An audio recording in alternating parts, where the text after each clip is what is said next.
aok'izay ny kolikoly fandaharana ho fanentanana momba ny ady amin'ny kolikoly vokary ny bianco na ny bromaleo tena edina amin'ny kolikoly pisehatra miara mandray andraikitra miady amin'ny kolikoly ara-politika loha hevitra vaovao tsy mbola nandalo teto amin'ity fandaharanaity zany Italia General Bianco Andriamatola Azeric Donandre nirina ny vahiny voalohany amin'ity anio ity fanontaniana avy hatrany hoe inona nao maritana ny kolikoly ara-politika ary takany ahoana ny fisehony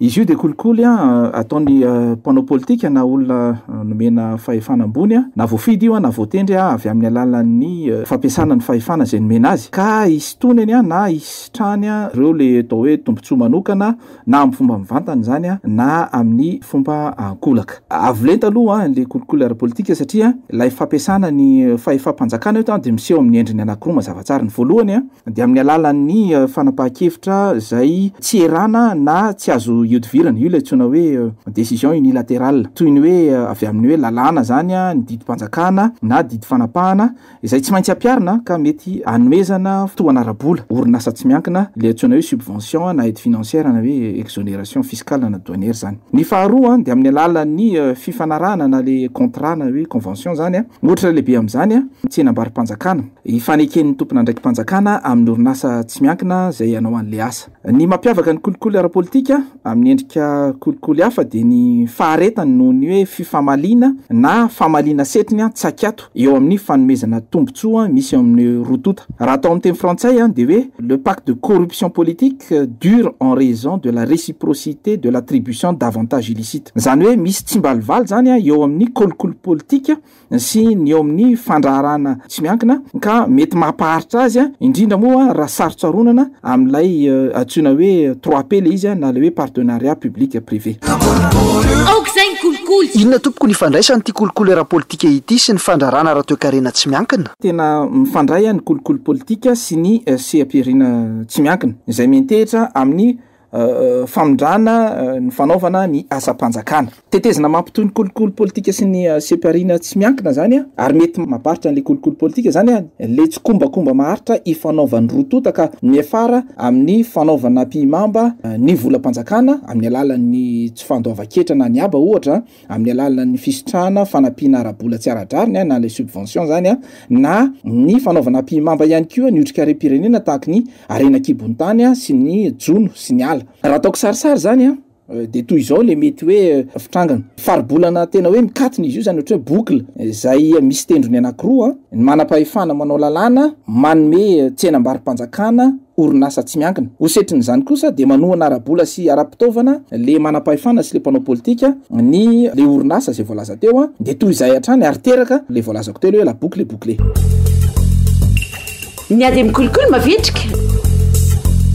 inona avy ary ireo karazana fandikan-dalàna teraka ny kolikoly ara-politika niosika aloha voalohany indrindra eo amin'ny fandoava-ketra na tsy fandoava-ketra sy ny aba ny fraude fiscale ny fanomezana tombondany ny favoritisme ny fanararota-pahefana ny abus de fonction ny tsolitra pot de vin ny faninanana mitanilana le tsona hoe concurrence déloyale ny fanararotana fahafantaran'olona ihany koa trafic d'influence raha zay zany manamora n'le kolikoly ara-politika inona kosa no vokarin'ny kolikoly ara-politika ao voalohany indrindra aloha ny fahazokarena tsy ara-dalàna na le hoe enrichissement illicite ny fifanoeran'ny tombontsoa anankiroa conflit d'intérêt fahazahoana tombontsoa tsy voazava na le hoe prise d'avantage injustifié ny fanaovana asa voararana ny prise d'emploi prohibé izy io moa araka le voalazako teo de hoe mety azo sarotsaronana amin'le hoe fiaraha-miasa amin'ny sehatra miankina sy ny tsy miankina le tsy kombakomba ary zay ny mahasarotra ny fampivoirana azy ho hita aok'izay ny kolikoly mampitompo sy mitarika any ady amin'ny kolikoly ny Bianco inona ary ny vahaolana edina amin'ny kolikoly ara-politika voalohany aloha ofisoroana ny kolikoly ara-politika de velarina ampisehatra zay afaka misolo tena mibe sy ny maro le faribolana zay voalaza fa hoe mikatona teo tsy 3P tsony zany aloha ny tokony ho resaka eto fa 4P zany hoe partenariat public privé population ary le population eto dia soloin'ny fiarahamonim-pirenena tena zany mazava loatra fa tsy mitsivalana ny sy ny fiaraha-miasa eo amin'ny sehatra miankina sy ny tsy miankina ny fiarahamonim-pirenena fa kosa hipetraka am'le maso izy mailo de tsona hoe œil vigilant ka ary misitina lakolosy mba ahampangarahara ny fiaraha-miasa ny faharoa de ny fisokafan'ny CPRIna tsy miankina amin'ny Bianco mba hijerena akaika ireo irika rehetra mampanjary ny kolokolo. Io lo antsoina hoe cartographie des risques de corruption. Ny AI manko tsy havanana ary ny sehatra asa-panjakana foana aloha hatreto no nandray ny Bianco, fa kosa manomboka zao dia tokony hipetraka ny fisokafan'ny sehatra tsy miankina mba hipetrahany zay antsoina hoe fangaraharahan zay ka anaovana le cartographie des risques. Fahatelo de ny hoe fampanjariana ny fiasan'ny rafitra pitsirika sy ny mpanaramaso ny fahamatsimbola eo amin'ny tontolo ara-politika sy ny fifidianana. Raha mbola misy manko le fitanilana sy hoe tsy mitoetra tsara ny fangaraharaha eo amin'ny loharanom-bola sy ny fahamatsimbola ny atoko politika dia tsy maintsy hipetraka foana ary aharitra foana ilay kolikoly ara-politika, ary eo foana ihany koa ireo orinasa tsy miankina goavana matanjaka izay manohana foana ny mpanao politika, ary arak'izay voalazay dia hoteraka foana le tsy mbalivaly misy eo amin'ny fanaovana politika sy ny fandraharahana tsy miankina.